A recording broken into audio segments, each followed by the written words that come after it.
Brought to you by Telligence Inc. Telligence Inc., turning broadband and internet into services. Program. Let me just introduce the persons who are sitting at the head table. And we have to my immediate left the Director General of the program, Mrs. Venice Pottinger-Scott. Next to her is the Chairman of the Steering Committee, Mrs. Pat Francis.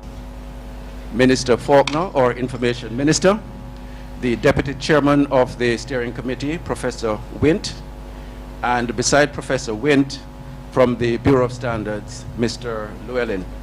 He's joining us this morning, and you will hear a little bit more about... Llewellyn. Llewellyn. My apologies, Mr. Llewellyn. You will hear more about his presence here from the Bureau of Standards. At our briefing, as always, Minister Faulkner will update us on some of the decisions coming out of Cabinet, and after that we will then be privileged to the special presentation on the Public Sector Transformation and Modernization Program. I'm now going to turn things over to Minister Faulkner. Minister. Thank you, Lincoln. Good morning, everyone. Good morning to our viewers on the PBCJ and those joining us on the World Wide Web. We want to welcome you all, especially our journalists who are here with us this morning. But I notice we have a full house. We have a lot of visitors today, and we are happy to have you at our press briefing. As Lincoln said, we're going to deal quite a bit today with the public sector transformation and modernization program. But before we go into that, I want to give you some briefs from the Cabinet and just one breaking news that there was a fire this morning on the Freedom of the Seas cruise ship en route to Falmouth. No one was injured. The fire started in the engine room. The ship had onboard systems to put the fire out, and the fire is now under control.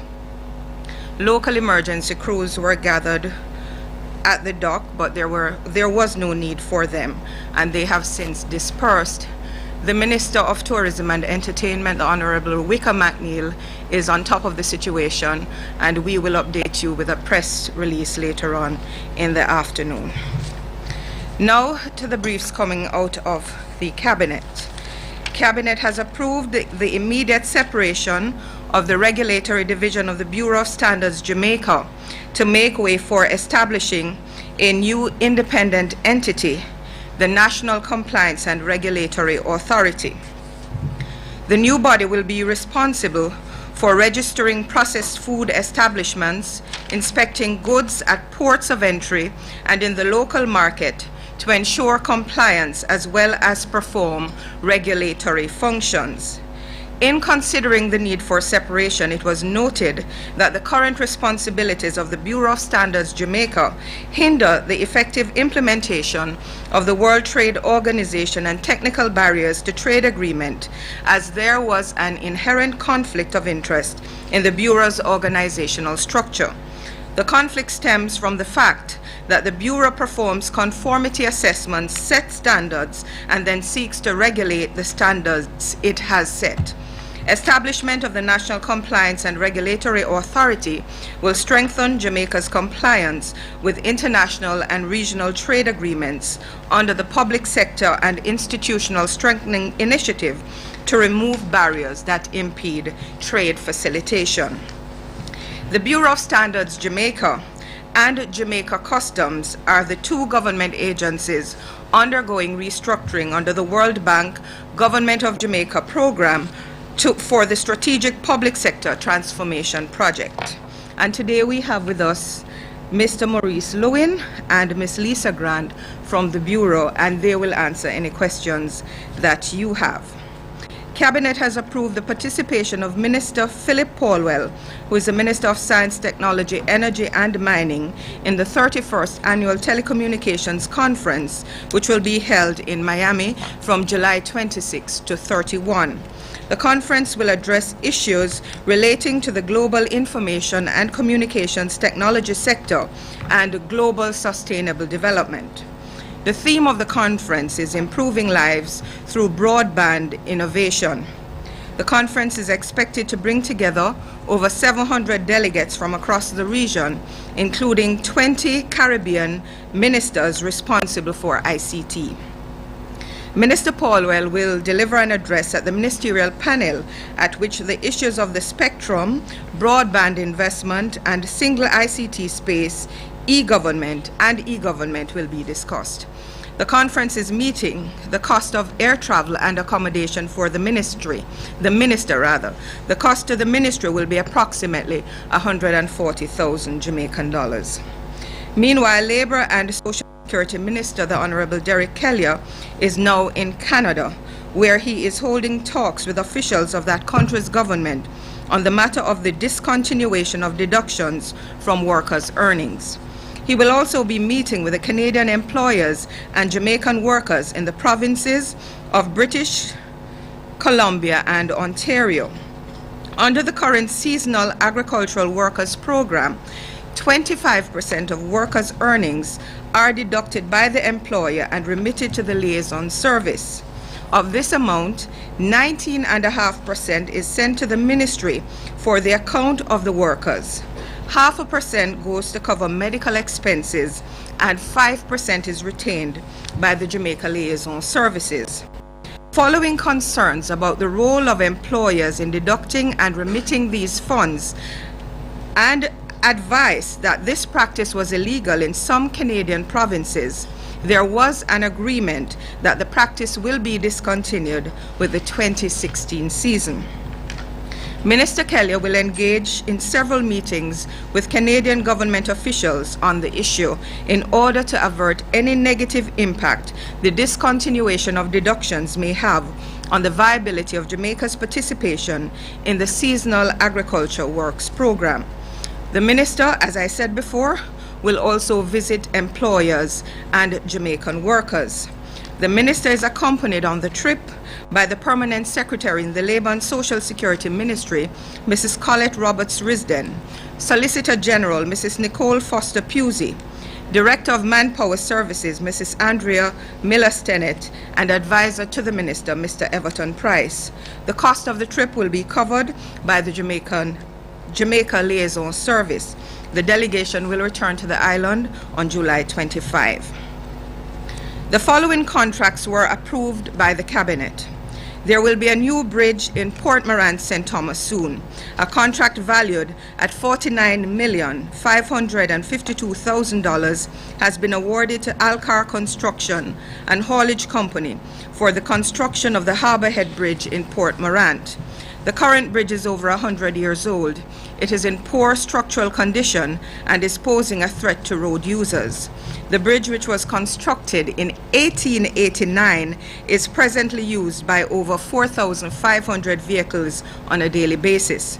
Construction of the new bridge is to commence this month and will last for 6 months. The old bridge will be demolished. A $50,728,450 contract has been awarded to S&G Road Surfacing Material Limited to carry out rehabilitation work on the Falmouth Main Road seawall. Rising sea levels and improvements to the Falmouth cruise ship pier have caused higher wave activity, resulting in breakaways to the seawall and roadway.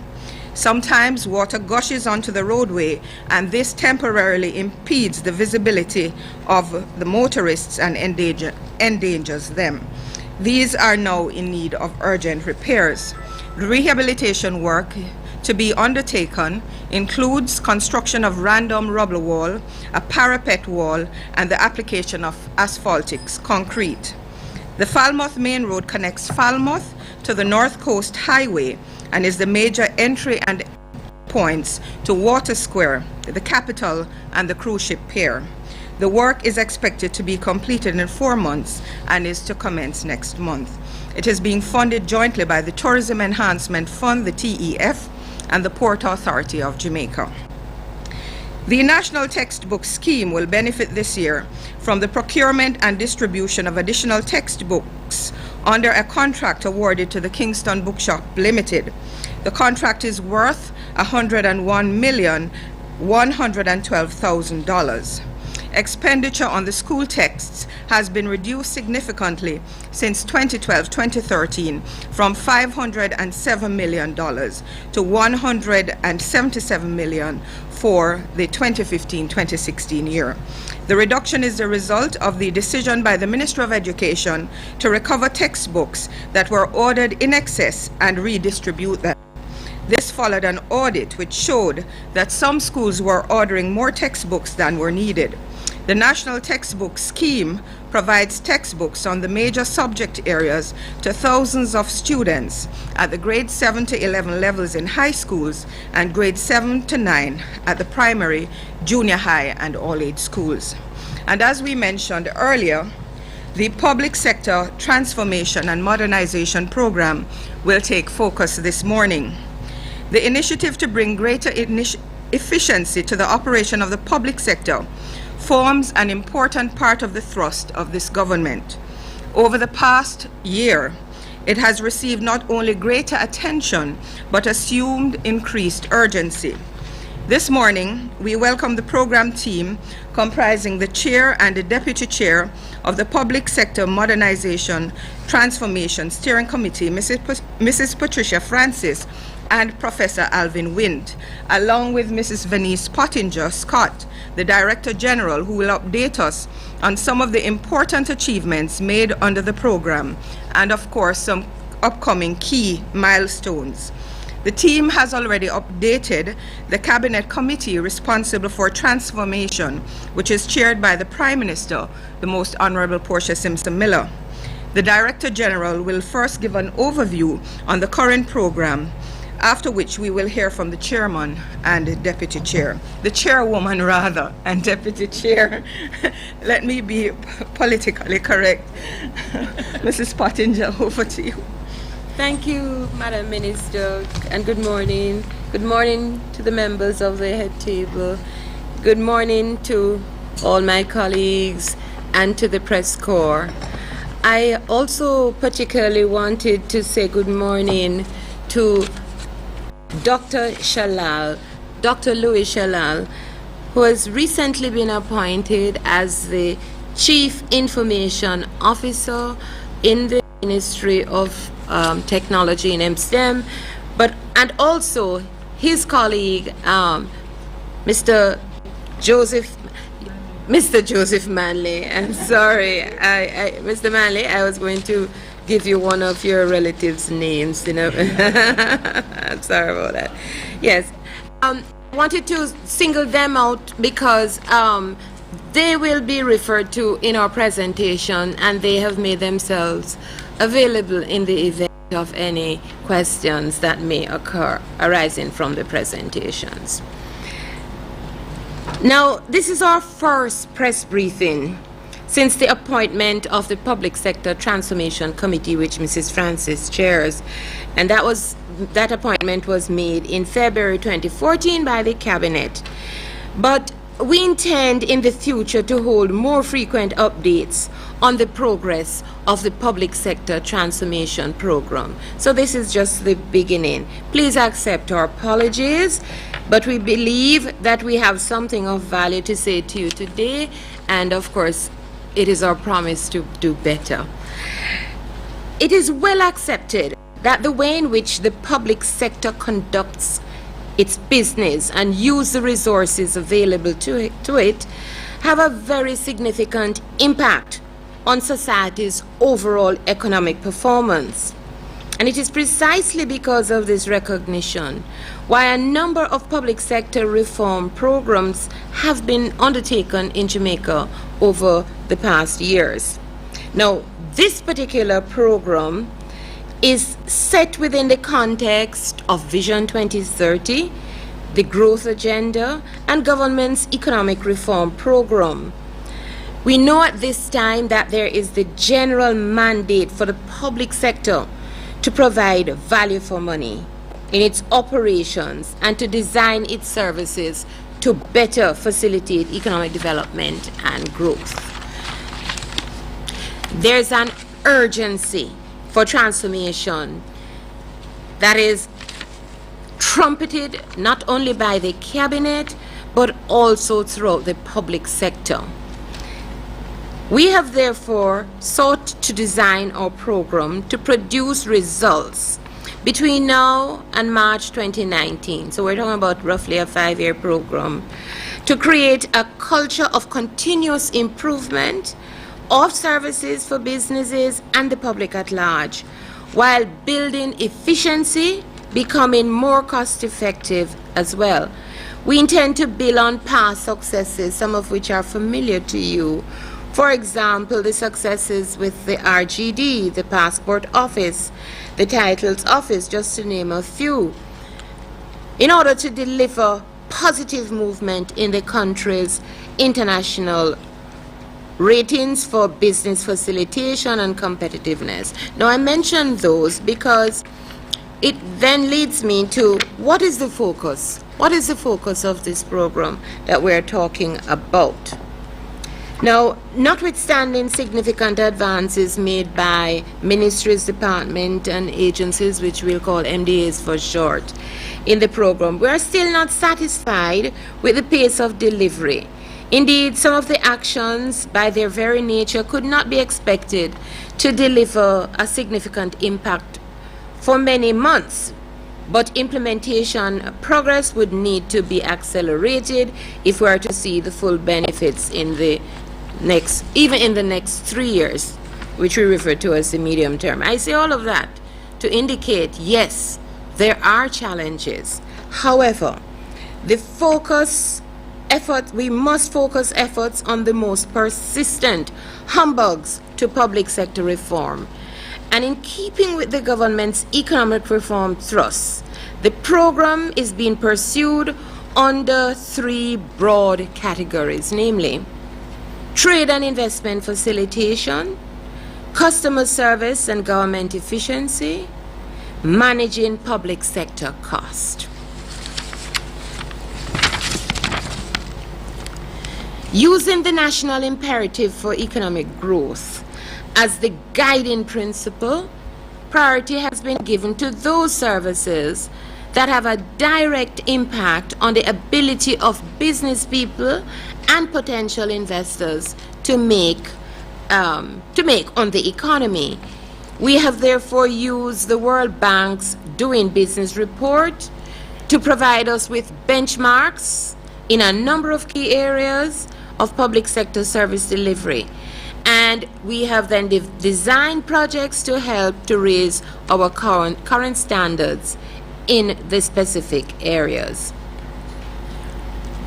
We have placed significant focus on customer service improvement, streamlining and automation of business processes, mechanisms to monitor and evaluate customer service, and the strengthening of the capacity of the public sector entities to be able to monitor their own performance and continuously improve their delivery of public service.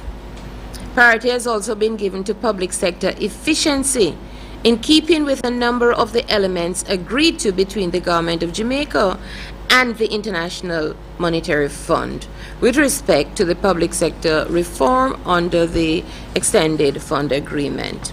Now, what are some of the main sub-projects underneath those 3 main categories that I mentioned before?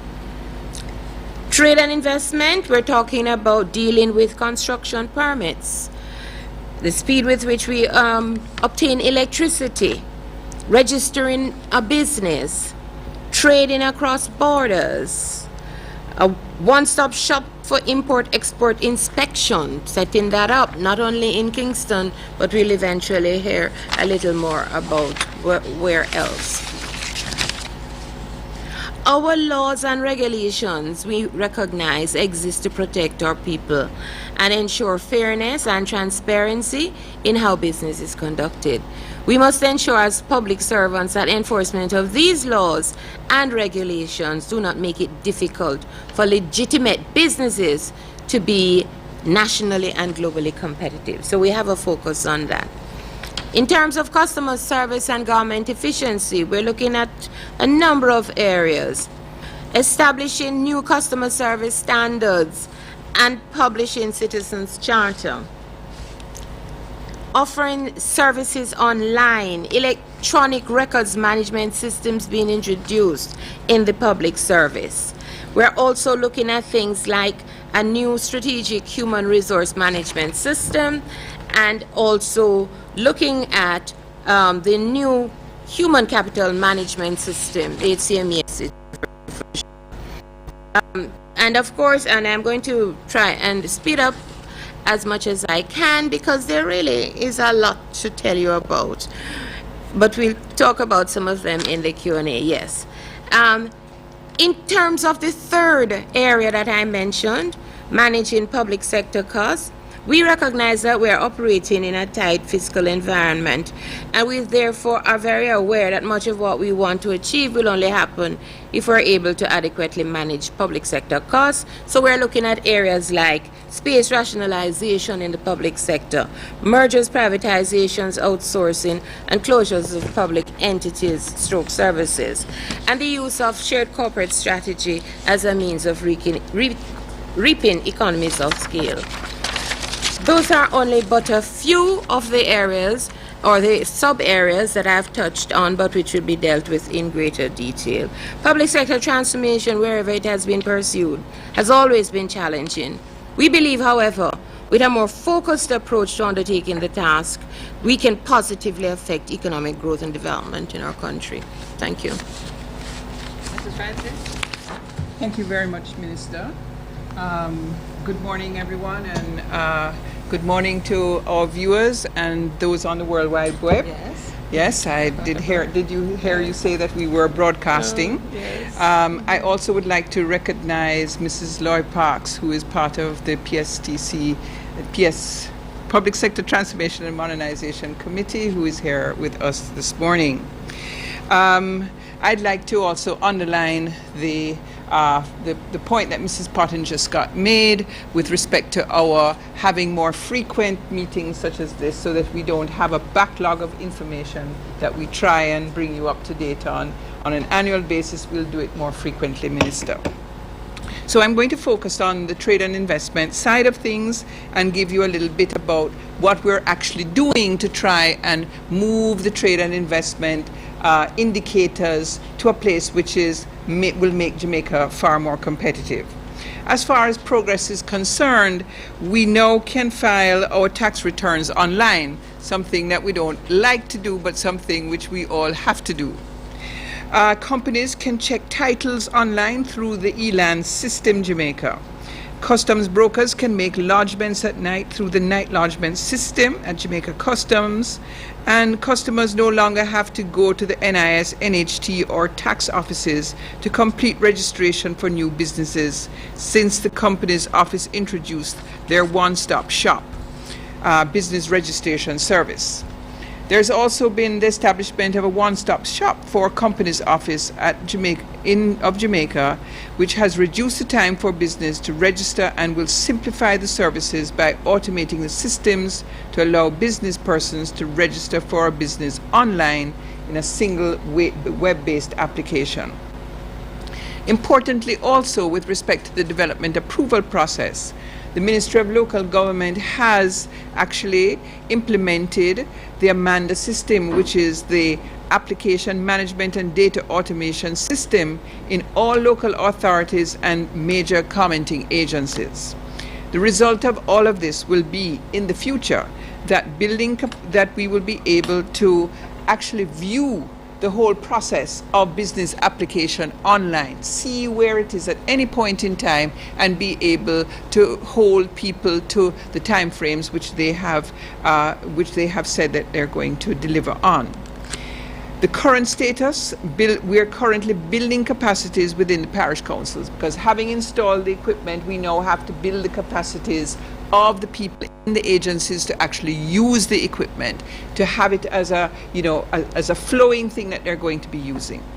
JAMPRO is supporting the development of an online portal where developers will be able to upload their documents onto the so that they don't actually have to go into the parish councils to deliver their applications.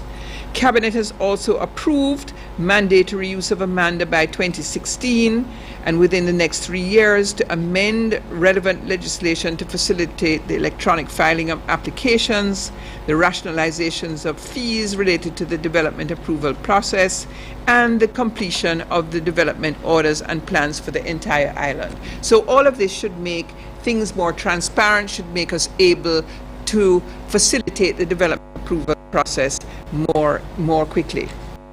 As far as trading across borders is concerned, we are not in such good shape.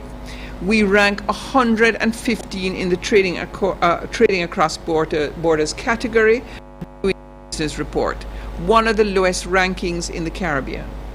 There are many hurdles ahead of us in order to actually achieve what we are going after, which is a logistics-centered economy. And we have to do much better, because when we look at our ranking, we see that with respect to export, there are twice as many documents as say, Panama. There are twice as many days to export as in our other countries in the region, and it costs us twice as much to do it as everyone else. And the same thing is true of the import process. So we have a challenge of moving those indicators to a place where we can become very competitive. But there is some good news, because the Jamaica Import-Export Inspection Center has reduced turnaround time for the inspection of commercial goods coming into the country from an average of 24 hours to an average of 4 hours. The center has exceeded its initial target of 6-hour turnaround and is moving to reduce inspection even further. This one-stop shop brings together the services of Ministry of Agriculture and Fisheries, Investment and Commerce, and the Jamaica Customs Agency, as well as Storage Prevention and Inspection Division. They have also established a dedicated customer service area to assist clients in actually doing their documentation. And we expect that by 2016 we will have another center set up in Montego Bay. Because this is such a huge challenge in front of us, we have also set up a trade facilitation task force. And that trade facilitation task force is to bring together not only all the agencies that are engaged in the import and export process, but also the private sector entities that are also part of, because the inefficiencies are not only the public sector, they're also in the private sector. So we need everybody to be capacitated to move our indicators forward. Now, what is this trade facilitation task force going to do? We're going to provide leadership to ensure that there is a coordinated forum for hosting and collaborating between ministries, departments, and agencies of government involved in trade facilitation. We're going to map and drive the implementation of trade facilitation measures critical to support economic growth. We're going to provide a national forum for the facilitation of formalities, procedures, and documentation used in international trade. We're going to make policy recommendations on trade facilitation to the National Competitiveness Council. We're going to increase awareness of the methods and benefits of trade facilitation, and we're going to partner with private sector stakeholders and any other entity deemed necessary and appropriate in matters touching and concerning international trade and facilitation. Now, we recently signed an MOU between all of the ministerial agencies that are part of this process, and next week, actually on the 23rd, on Thursday, we are several ministers, I think 5 or 6 ministers, are going to be sitting down with all of the stakeholders to talk about what it is that their expectations are of them in this process. At the end of that, we believe that we will be able to go closer to Vision 2030's indicators that they have set for us and the targets that they have set for us. And I believe that the overarching objective behind the task force and implementation of the agreement is the reduction of the overall cost of trading in Jamaica, thereby improving the national trade performance. So we're not only concerned about our obligations to the WTO under the Trade Facilitation Agreement, we are actually driven by a vision for Jamaica of achieving this logistics-centered economy. Now, with respect to customer service, We, as Mrs. Pottinger Scott already mentioned, we're very happy to see that the CIO, which is the Chief Information Officer, has been appointed for 1 year. He comes from Canada with a great reputation of having done this similar kind of thing. Well, you know, gentlemen and ladies, we have been operating as disparate kind of operators. His job is to make sense of all of what we have been doing in the past, rationalize it, put it into a structure, put a governance system in place, and then eGov, which is the government's entity, which actually executes on our ICT, is going to actually implement what he has put in place, or he has helped to strategize. But he's not doing it on his own, because he has been very much engaged with others on this and bringing everyone to the table. We have also very much now looking at the whole question of customer service. This is very, very important to us, and we have an annual competition. This is not an annual, biannual competition. This is the 6th one that we're having, and indeed, what we're doing in this is looking at how customer service actually functions and operates in most of the public service. There are 16,000 citizens that have voted on this, and we're now in the process of evaluating that, and we're going to have what they call secret shoppers coming around now to see if what is in people's applications is really true. So, and then we will evaluate, and in October we will announce who the winner is. And of course, you know, this is a very, very competitive thing.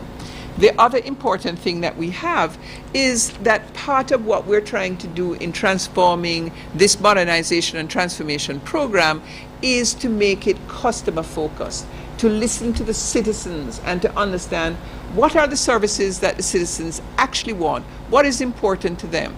Because we in the past have probably been designing things for people based on our assumptions of what they want rather than what they really need. So we've done a survey, Minister, and this survey has actually now looked at, we've interviewed 50 heads of agencies, and we have interviewed 825 users within the, I think it is the Ministry of Health and Social Welfare, Agriculture, National Security and Justice, Industry and Investment, and Revenue Services. So we've gone out and we have surveyed people who are customers within this. We are going to take the findings from this and redesign some of our programs to ensure that we're actually delivering what it is that people want. I think very importantly also, we have done an e-census, Minister. And this e-census has actually, for the first time, we actually know who is employed to government, what it is that they're doing, what their capacities and capabilities are. We are at almost 98% as far as this is concerned, because you have to understand it is a rolling thing. It's a live, real-time program. So today we might be 100%. Tomorrow we'll be at 90-something% because somebody will be out, some new people will have come on. So this is a real-time thing. And this is being used very much now as a means and a mechanism to manage human resources within various ministries and agencies. Very, very important. And of course, at the end of the day, we hope that it will reduce transaction costs. This information will be put into a new program which we have I think Cabinet has just approved the purchase of what they call a human capital enterprise management system. So what we've been doing on the e-census will be downloaded into this program, and it will allow us to manage our human resources. It will allow us to understand what is happening in pension, what is happening with respect to leave. It will allow us to really understand more clearly and manage the resources, human resources of the government in a much more practical and pragmatic manner. So with that, I think, Minister, I could hand over to Prof, who can talk a little bit more about managing cost. Over to you, sir. Thank you very much, Minister. And let me add my own good morning. I don't have, yes, my own good morning to colleagues that are here. Our Director General pointed out the 3 areas of focus of the public sector transformation program in Jamaica, and I just want to reiterate those areas of focus because it's very important. The first is to improve the levels of investment and trade facilitation. Why is that important? Because that is how we will get growth. We will get growth throughout the country as we have more investment and as we have more trade. And so therefore, the objective of any reform exercise has to be to make trade and investment easier. That's why that's a key area of focus. But that's talking about the resources we'll get in the future. The second area, customer service and government efficiency, is about how we as a public sector respond to the citizenry at this particular point in time. Every citizen of Jamaica should have an improved level of interaction, quality of interaction with the Jamaican state, and that's what the public sector transformation and modernization process has to be about, improving the quality of life of the Jamaican citizenry at this point in time, not only in the future, but at this point in time. But the third leg, which is what I want to talk about, is the cost challenge that we have. Our costs as a public sector are too high. They have been too high for some time, and that high cost in and of itself makes it difficult for us to get the investment and the trade because there is too much crowding out of private sector activity. And that's why managing public sector costs is critical alongside the investment and trade facilitation and alongside the improved customer service. The way in which we have sought to understand the problem of the public sector costs for some years now is actually captured in the Public Sector Master Rationalization Plan that was established in 2011. And what that plan tried to do was to say, how can we manage costs across the public sector by looking, for example, at institutional candidates for privatization? Which entities can we move from the public sector to the private sector to reduce the cost of the public sector? Which entities can we close because they're not doing what we think they ought to be doing and reduce the cost in that way? And which entities can we merge? So that was a part of that rationalization plan. We have made some progress on that plan in terms of the closures, the divestments, the mergers. It's been slow. And so our appeal is that we need to continue to focus with greater urgency on ensuring that we find candidates as a public sector for divestment, for mergers so we can create some savings, and for closure.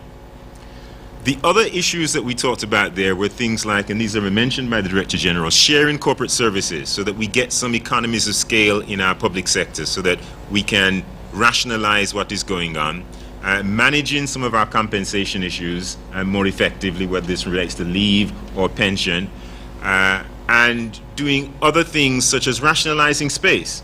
So we should not have a situation where there is one part of the government that is paying significantly for space and another part of the government that space is underutilized. I'm pleased to say that, again, although we are concerned about the speed of the reform effort, we have seen movement in all of those directions. And so in terms of shared corporate services, we're seeing some action here on the legal front, on the human resource management front, and this will also link in with the broader human resource management system. In terms of the space rationalization program, a unit is to be created that will, and very soon, I think there's a cabinet submission, that will specifically manage the process of transferring operations from private sector in terms of leases into government buildings that are being refurbished so that you can save some money from that perspective. And we are also seeing some progress in the area of making our pension system for the public sector a contributory pension system. I want to make the point that we have also seen some progress in containment of cost. And let me just give some figures here on this one. In 2009, when this new version of the public sector transformation process was started with the PSTU, which again in 2014 we had the merger between the PSTU and the Transformation and Modernization Unit, so we now have the PSTM program. Since 2009, the recurrent costs of the public sector outside of interest payments, so these are the compensation and the service costs, between 2009 and 2014, which is when we have the last data on actual spend, there has been an increase, but in Jamaican dollars, the increase is a compound annual growth rate of 5.6% a year. The Jamaican inflation rate over that period has been higher. closer to 9%. And so what we have actually seen is a situation where the public sector is doing more because of the initiatives that have been outlined, and it's really doing more in real terms with somewhat less. And that is principally the focus. Can we do more? But we can't do more by expanding the public sector, because our public sector is already very expensive relative to the size of our economy. And I want to emphasize that, because it's not expensive in an absolute sense, but relative to the size of our economy. And so we have to become more efficient by doing more with less, and we are seeing some movement in that direction. But again, I want to emphasize the movement is not fast enough.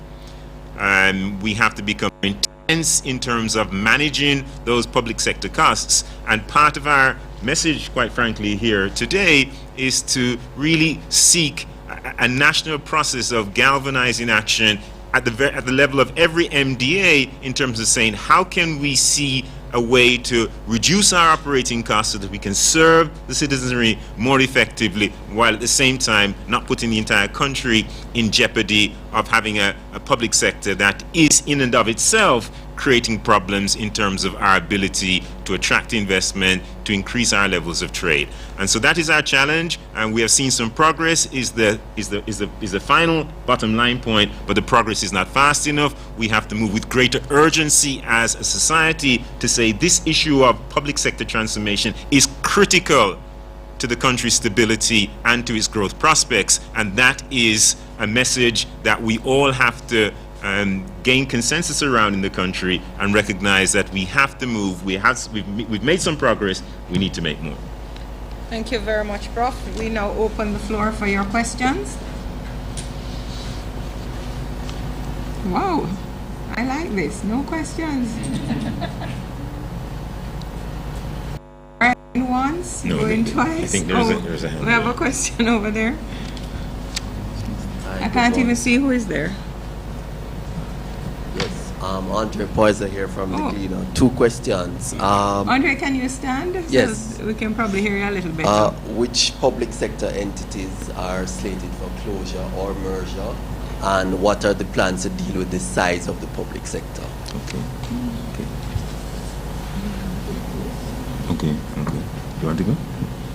Who's gonna do I can get the list. Okay. it? All right, can we answer the other question? let me answer the issue of the size. We think about the size in terms of the cost of the public sector. And so the idea is to reduce that cost, but to reduce it in real terms. So we're not necessarily talking about reducing the nominal cost. What we're saying is that as a percentage of our gross domestic product, our public sector has to become smaller. And there are two areas largely outside of obviously our debt, and that is the cost of compensation and the cost of our operations.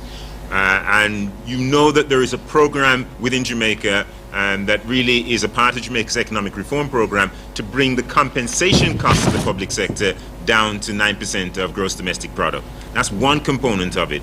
The other component is for us to do more, to operate more efficiently based upon the resources that we have available.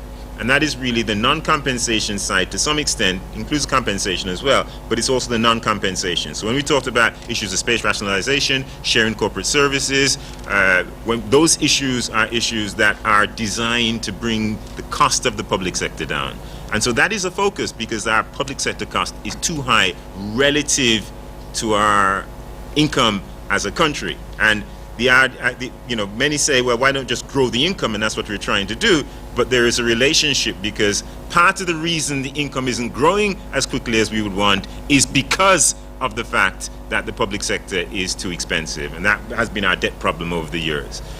So that's what we're trying to do. We're trying to bring the cost of the public sector down operationally and through improved efficiency, while at the same time maintaining a higher quality of service. So we are trying to do more with less. Yes, I do. There were approximately 11 identified, and this identification came early under the Master Rationalization Plan. And since that time, of the 11, 7 have either closed or are in the process of being wound up. And in other cases, 1 or 2 decisions was reversed. Yeah. So we're talking, for example, about Metropolitan Management Transport Holdings. There's a legal issue that is holding the completion of that one up, but it is in the process of being settled. Others, like the Montego Bay Municipal Bus Company, that has already been closed and removed from the COJ. There was a recommendation about PCJ Engineering. This entity is being wound up. There was another one, PCJ Developments. This entity has been dissolved. Basically, Mr. Chair, well, Madam Chair, Minister, work has been going on and steps have been taken to effect the closures. I think where we need to get some more action is on mergers. Your questions, Andre? Or you want to hear the names? I'd rather stop there if you She don't mind. says she would be more comfortable to stop there. We have a question over? Oh, Andre, another Andre.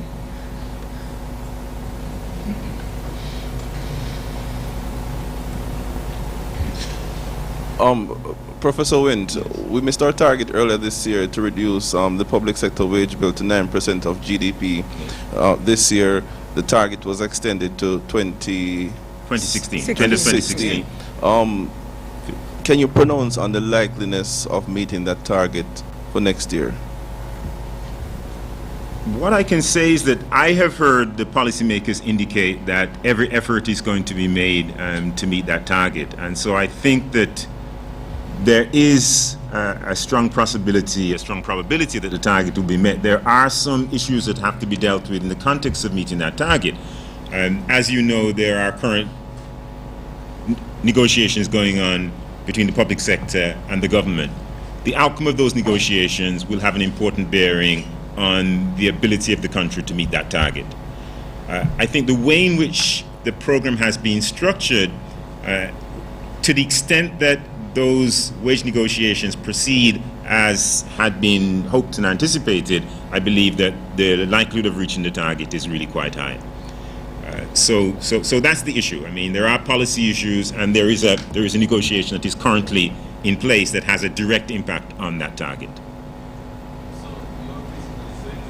That it is unlikely, by inference, that the government will not budge on the 7% because of the implication for meeting that target by 2016. Yeah, I mean, I wouldn't say that explicitly because I'm not in a policy position to make that statement, but I think it's very clear that the issues are obviously interconnected.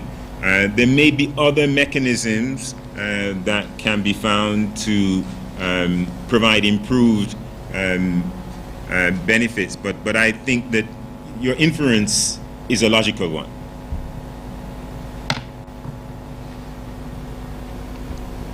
Ladies and gentlemen of the press, we don't forget we have Mr. Lewin here as well, so if you want to have your exclusives afterwards, that's good. We don't want to leave him without getting a question for him, but we want to thank you for coming. To the members of the press, thank you for your questions. We want to wish our viewers on the PBCJ and those on the World Wide Web a great day. Thanks again and have a great week. Thank you, Minister. I put you in trouble. No, yeah.